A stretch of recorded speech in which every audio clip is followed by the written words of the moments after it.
This is Sparta! Hello everybody and welcome back to World of Tanks. My name is Spartan Elite 43 and tonight we've got a new tank on the channel. It's the Tier 10 Russian heavy tank, the Object 705A. So, what do I think about it? Well, let's see what it can do in ranked. We're going to have a double feature episode of this thing in ranked battles. As you recall, yesterday I was having trouble in Battle Axe getting through the Senior Master League. And so, with only an hour left in overtime for the ranked battles, I was like, you know what, we've got to do something drastic. I need some survivability. Let's jump in the Object 705 and see if we can put together something. And I'll be honest with you, it worked really, really well. Not because of the gun. Let's be real. I'll just throw that out there right now. The worst part about this thing is the gun bounces off everything. Now you can see I actually have 4 rounds than I have standard AP. Because this thing needs this. It will bounce off of literally everything. It's not the most accurate gun in the world. It's definitely not the worst. Then you gotta love that ram right there.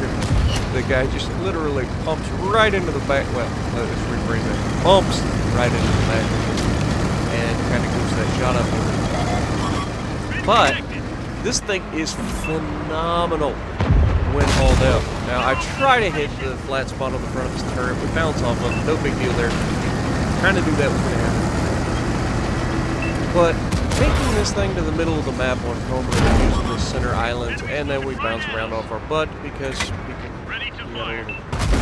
we put a round right in front of the turret this time. He hits us with HE because Type 5 heavy, and so you can see where this is going to go. We've got an E4 right here. We've got to be careful. We're trying to side scrape. We've got people behind us, unfortunately, so we got to be careful there as well. But we do have the Commander's Hatch, and unfortunately we miss it in the dirt. But it's fine because even if he comes around the corner, he is not going to hit me unless he gets a side shot on me, something fierce. So yeah, it's just not going to be a thing. Now we have a waffle all the way in the back, and right here I should probably have loaded HE for the next shot because I knew I was going to shoot the waffle, but sometimes you don't think. And with the accuracy of this gun, I wasn't 100% sure I would hit the waffle's big turret with the HE, so, you know, still not justifying it, let's be honest. Even this thing, with the bad accuracy, is likely to hit the waffle, and sure enough, yeah. You might say, well, why would you worry about an AFK? Stop shooting me in the butt, you stupid lightning! You want to play games? I'm going to delete you eventually. But I got bigger fish to fry right now. This E4 is just begging for it, and we aim the Commander's Hatch. Eat through the Commander's Hatch, no problem. E4 goes around the corner, takes a huge hit. Oh, I didn't mean to bump you. I'm so sorry. I thought you were going to keep going. Luckily, he does hit the shot, and he's being shot at by a waffle. We go around the corner. We end up setting the Type 5 on heavy. Or Type 5 on heavy. Come on, Spartan. I know you're tired, but good God. I've never set a Type 5 on heavy before. Pretty sure they come from the factory set on heavy. Anyway. Alright, so all that's left are these guys that keep shooting me in the butt. So now I've got nothing better to do than to shoot them. It's time to give them some payback. Now, we auto-lock the AMX-50. He hits us again, showing the weakness of this tank, which is the bottom plate. However, guess what? You can't hit my bottom plate anymore. You probably should still sit there. And down he goes. No problem. Down he goes. And that leaves just the little bastard that they keep running around like a crazy person. Are we going to be able to finish it? I hope so. We got 4 kills already. We've done 4,700 damage. So we've had a pretty good game. And we've blocked 700, which is nothing compared to what this thing is capable of. So hopefully you guys are ready to see some of this tank in the future, because we're going to have some fun with it. And like I said, the gun is freaking annoying. But once you get past the fact that the gun is so obnoxious, it really is a pretty good thing. You can get around a bad gun. Look at what I've done in the T100 and the time that we've had it. As long as you can survive, even a bad gun is going to be able to do some serious damage. And that is what this tank is very good at, and that is surviving. So it is fantastic to side scrape in darn near everything. If you hide the bottom plate and don't allow them side shots, nothing's getting through this armor. It just isn't. They're going to hit you with HE. They're going to, you know, artillery is a big issue because the top of the tank is very flat. So you got to watch that. I have been arty.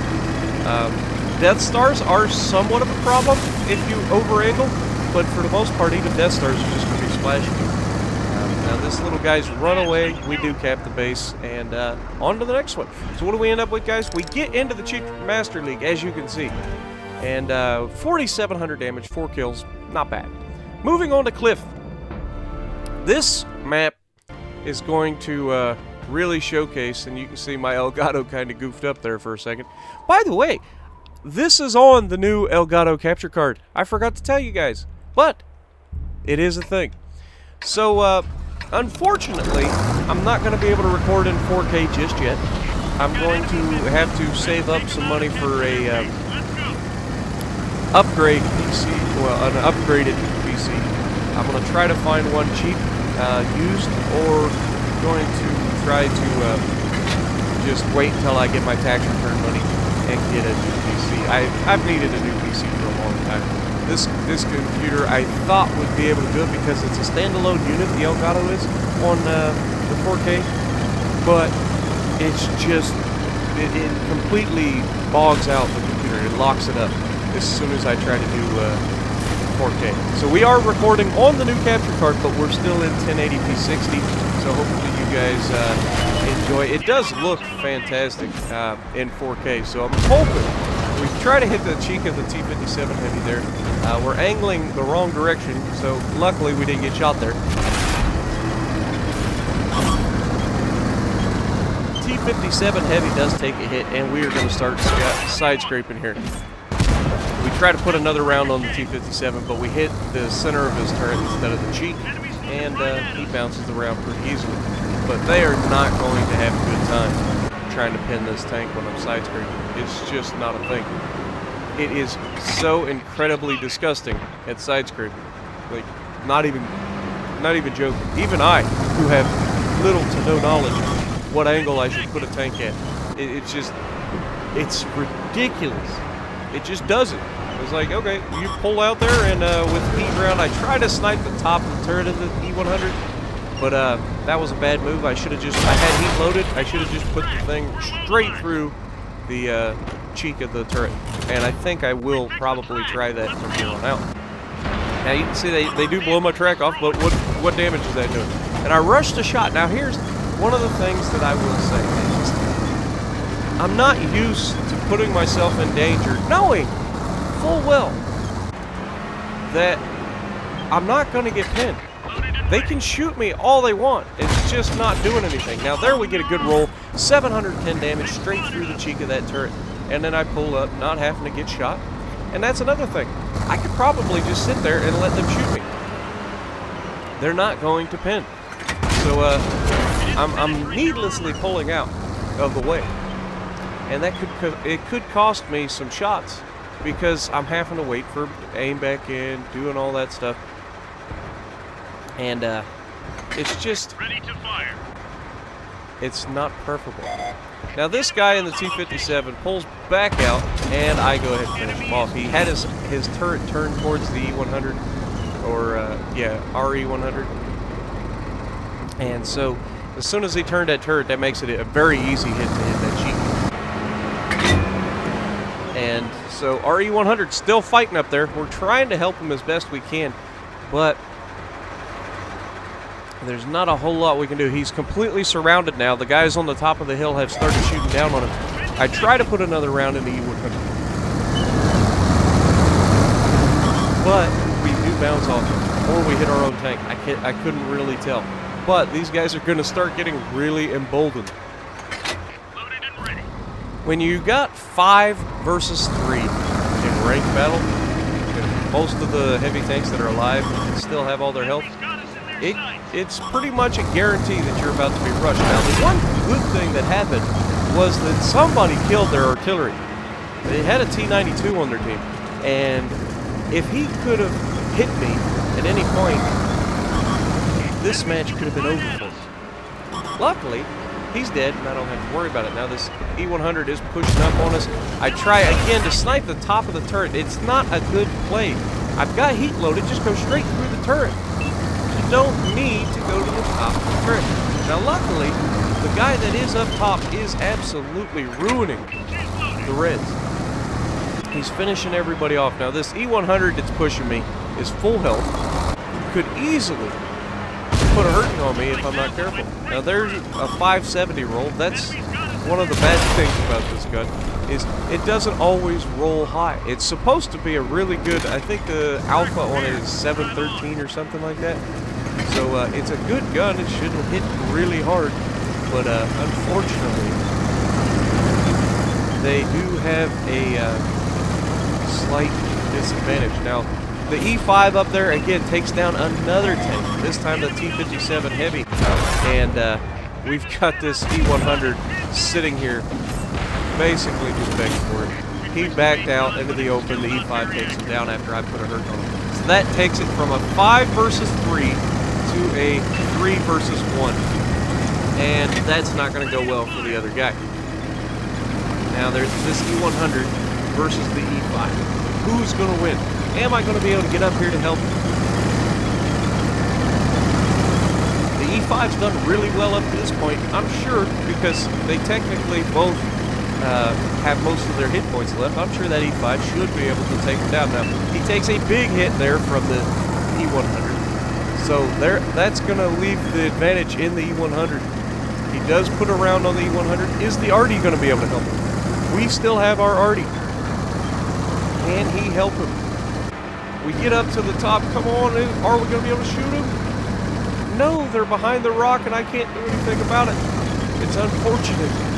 But our E5 goes down. Luckily, it's not going to be in vain because he's broadside on him. We put a round 658 through the side of him, leaving him with just 226 health left. Are we going to be able to finish him? By the time we get caught up to him, we are going to be loaded. And I asked the Arty if he wants to kill him, because I figure he could easily kill him with one shot here, but he doesn't actually fire, so I go ahead, head downhill so I get gun depression, and I put it through the side of his turret, right through the Australian flag. I think it was the Australian flag, wasn't it? I think it was. Mission accomplished. Either way, we end up getting another win. 3,000 damage, 2,300 assisted, some block damage in there as well. So if you like what we're doing, punch the like button, leave a comment below, subscribe to the channel if you haven't already, and as always, I will see you in the next video.